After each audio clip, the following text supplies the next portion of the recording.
I say thank you to Jesse for running the camera while I try and do this and the guideline at the same time. Having one of these cranes is a game changer if you want to do this kind of stuff. But we're going to get this lifted up and see if we can get it off here without putting it through the side of the truck.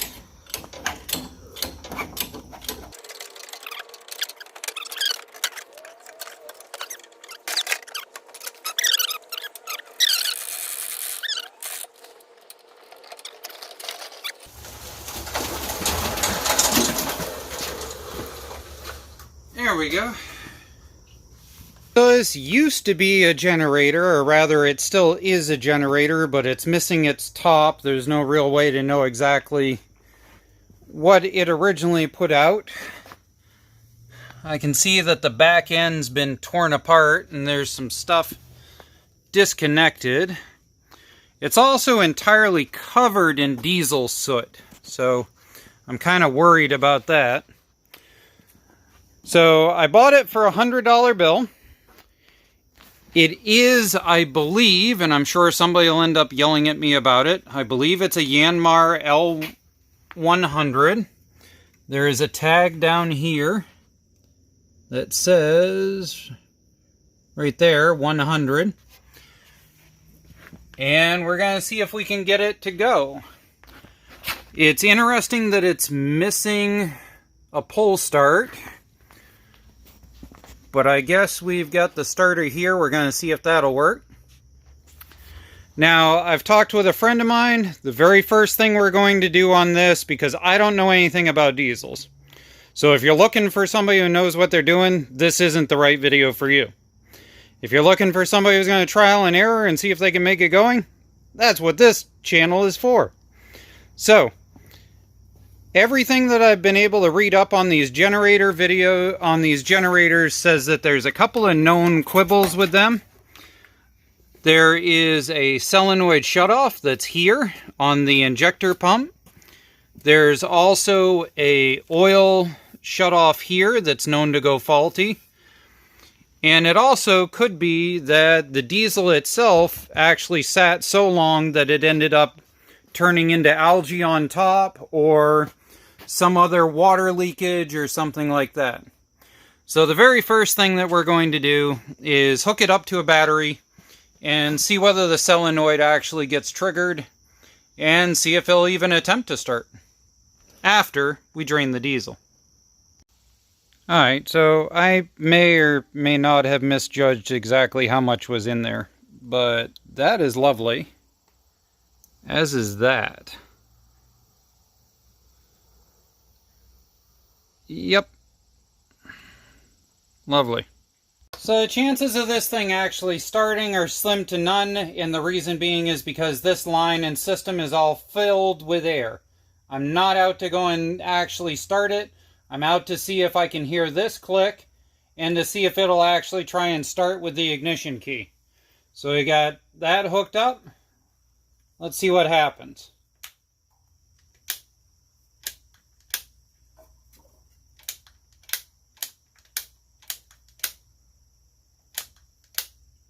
Alright, this is a really loud key, but you can feel this click, so we're going to hope that's actually opening. We're going to see if it'll crank.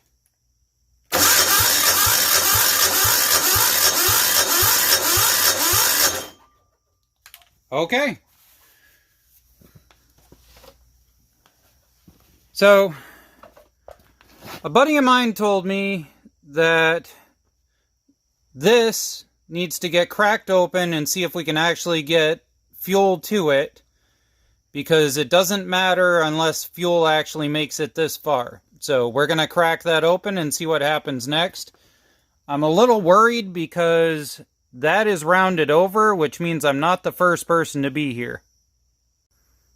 Alright, so it turns out it's a 17 millimeter. So we're going to see if it'll move.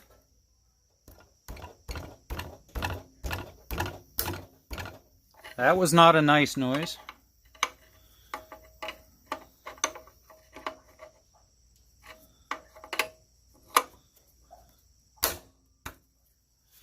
Okay, well, that took a whole lot of not being delicate.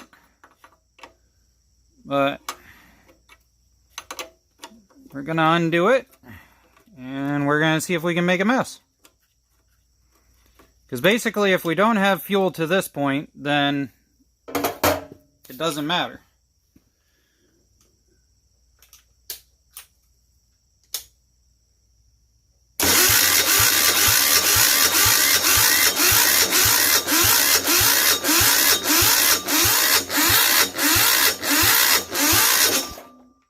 Oh, we got fuel starting.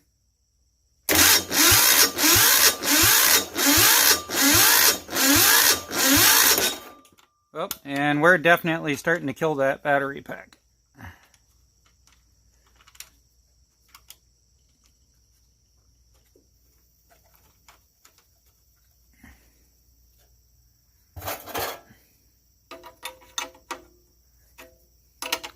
Alright, so we got fuel starting to come out of that.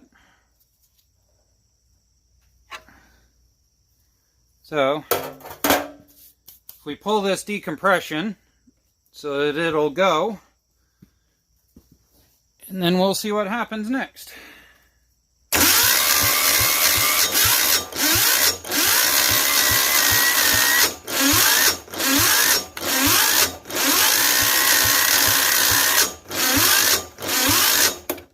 Okay. Whoa! That's not good. Ow! Ow, ow, hot. Okay. Well, something wasn't happy. Alright, so I was told that if I have diesel getting to here and I have compression, then the next thing would be to check this. So I popped it out and pried it up.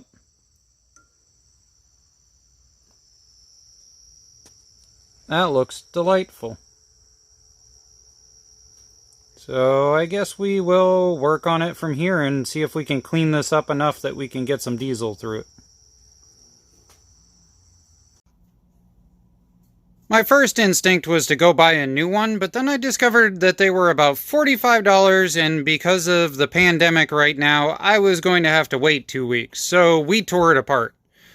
Basically, I figured out that this end piece right here is a 15 millimeter, and you need a good socket. I went to try and take this off with a Chinese whatever socket, and it just was not working. You need a good socket. And so here's our end, and we've got it all cleaned up, and we had to find the little itty bitty tiny port on it, which is right there. Can you see that right there? That little itty bitty tiny port on the side there. So we had to pull all of it apart, clean it up. This was stuck and not moving. So now we got to put it back together.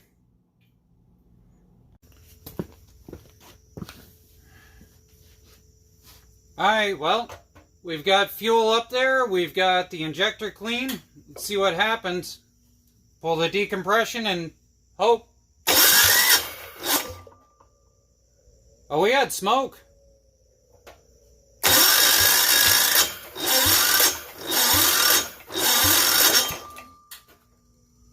Yeah, its starter's getting hot. We're going to try this once with some extra juice and then call it good for tonight.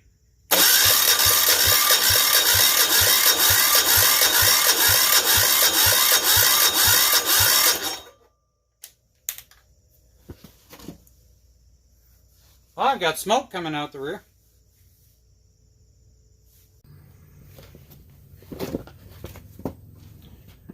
Alright, so we've got a bigger, better battery. After getting some advice from a friend of mine, I found out that most likely this probably takes way more cc's to crank over than I thought it would. I was thinking 10 horsepower gas motor. These take a lot more because of high compression. I just had a dumb moment, didn't think of that. So here we go. We're going to try bigger, better battery. We're up in the game to about 800 cranking amps from the 4 or 5 that we were trying.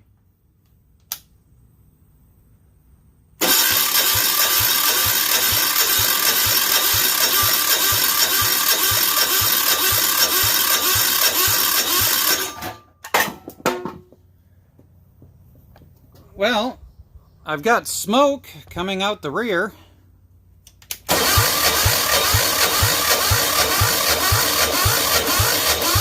So I've got to be getting close. What do you think? Shot of ether? Or rather fake ether, since they don't make good ether anymore.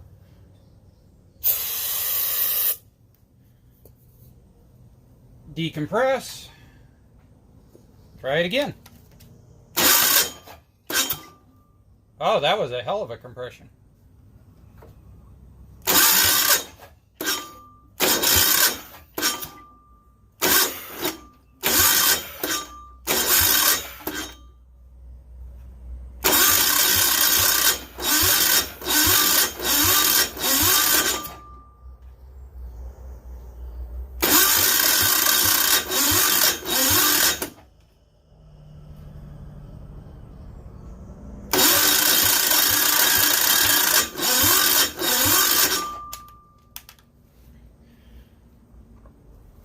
Alright, so I think at this point I'm going to try to see if I can remove it from the generator. I don't know why, but I have a bad gut instinct that the generator is causing too much drag or something on it. Obviously it's turning over, obviously it's got compression, and obviously we got smoke coming out the rear. So I'm going to hope that we just need to pull that generator and see what's up. Well, in a way, I'm kind of glad I didn't get it to start, because I don't know if I can pick that up with the camera, but that entire thing is filled with mouse nest. It might have caught fire. We gotta get that out of there first. After popping the back end of this thing off, I've decided this was definitely a good idea. When I first saw this, I thought it was just soot, but it's not. It's actually fire burn.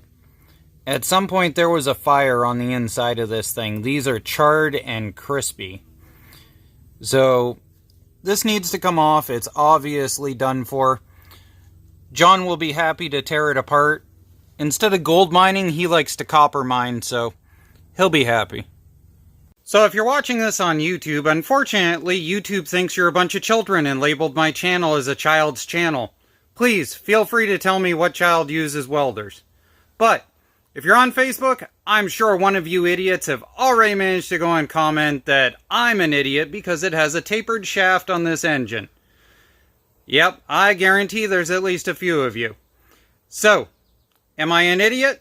No, not my first rodeo. I'll show you why. Alright, so, coming out the end of this thing is a tapered shaft. Okay? There is no keyway on any of it whatsoever. But what I do have is I have this, the bolt that went into there. Now, if you've got 2 cents worth of brains and you haven't decided to comment that I'm an idiot down below, you know that that is inside of that, and that has a taper.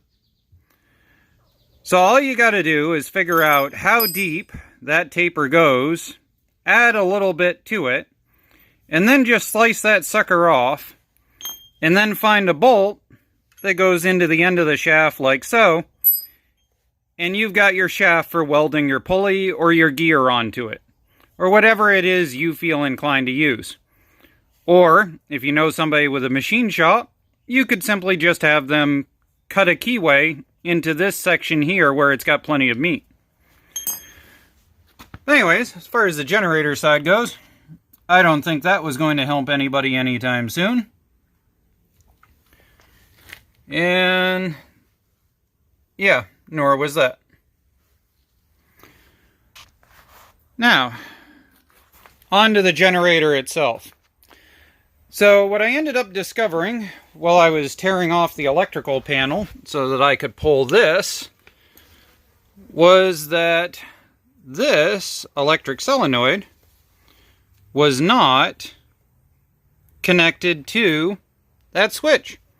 I thought it was going to this. It wasn't. It was going to some really corroded controller thing on the back of the generator circuit. So we're going to take this and we're going to wire in a toggle switch. We're going to hook a battery up to it. And we're going to see if that makes a big difference.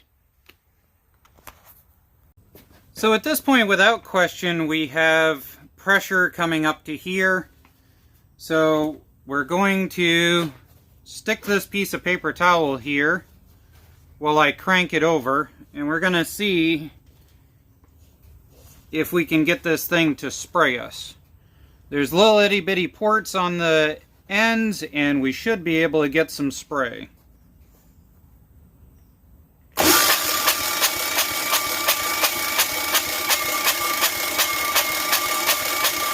Oh, there it goes. I feel it.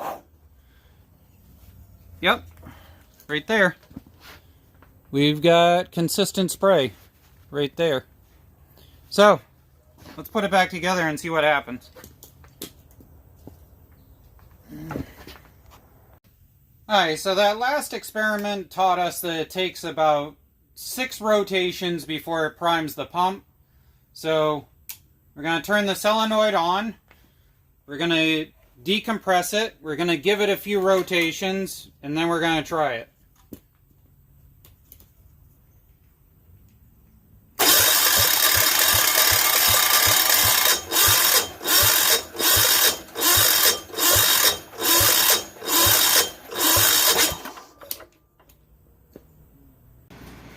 So at this point, I've decided to order up the primary parts that I'm going to go and need for this. It's the fuel injector, the injection pump, and the starter. And they should be in about a week or so, give or take. But unfortunately, things have been screwed up with the virus. So once we have all 3 parts, we will revisit this engine and see what we can do. Thank you for supporting the channel, and I hope you have a good day.